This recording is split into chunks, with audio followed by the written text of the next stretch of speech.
Hello everyone, today I am going to present a topic about defibrillator.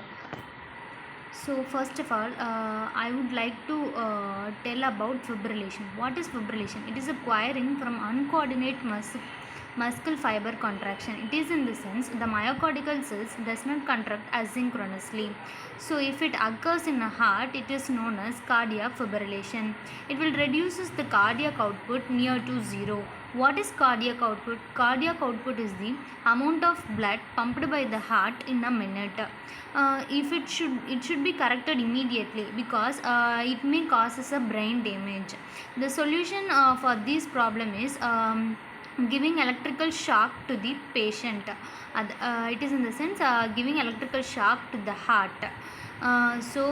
We will defibrillate the heart we will defibrillate the heart to reduce the fibrillation. So it is a basic block diagram. Here there is a power supply, capacitor and an electrode. The power supply will charge the capacitor, and in an emergency situation the capacitor will discharge the energy, and it is a shock that will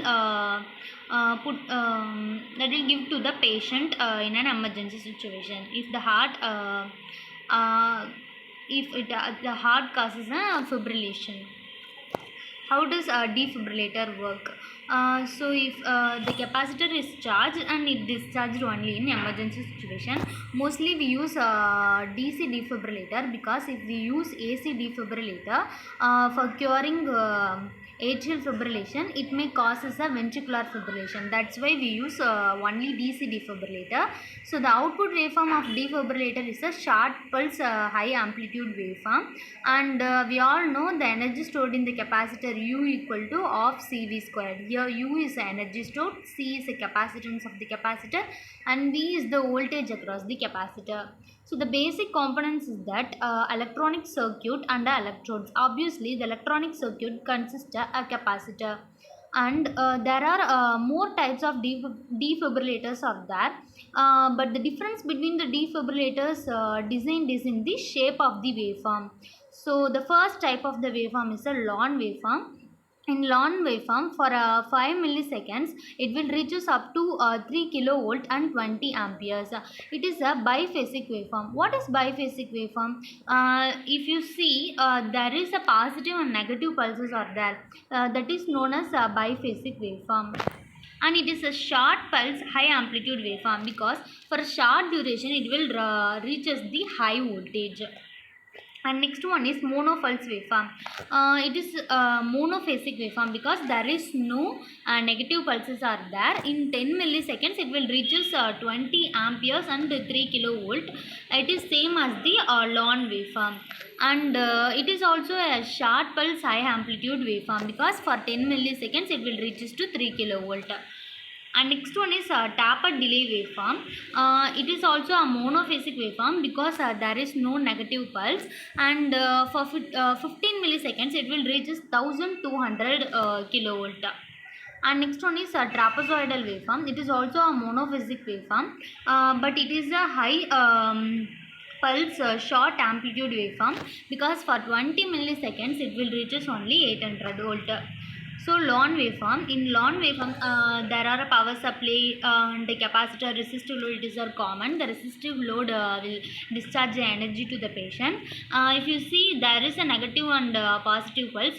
The reason behind the negative pulse is the inductor and resistance are connected between the capacitor and resistive load. It is the inductor is the reason. That's why we get the output like that. Next one is monopulse waveform. In monopulse waveform there is no negative cycle, right? So it will be connected directly to the resistive load.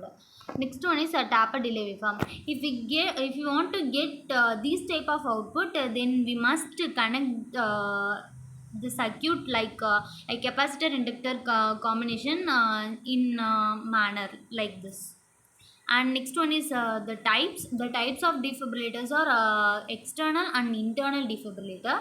So external defibrillator, as the name implies, the electrode will be placed out of the body. It will be placed in the transthoracic region, and it is mostly it can be handled by anyone. who know how to handle this type of machines.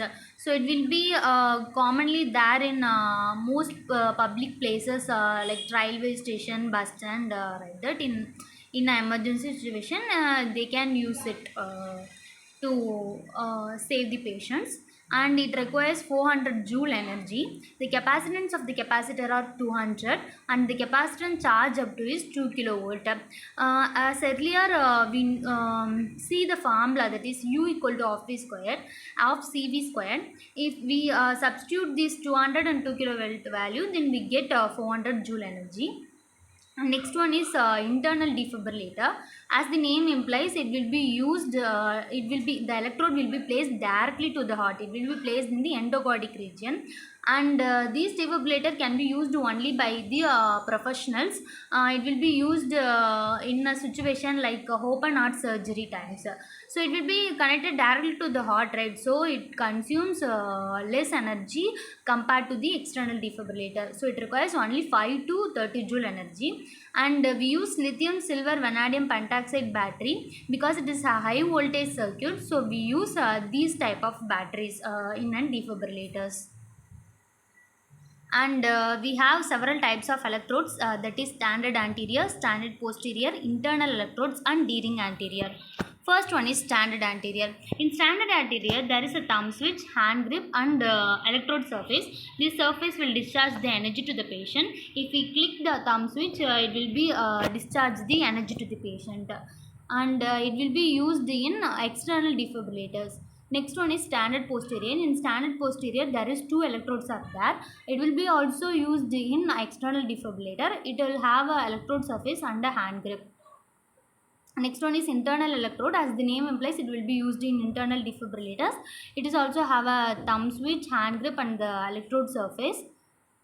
Next one is D-ring anterior. It is mostly used electrodes. It will be you will see in a common places this type, and you will see this type of electrodes in movies like that. So with that, I wind up my presentation. Thank you.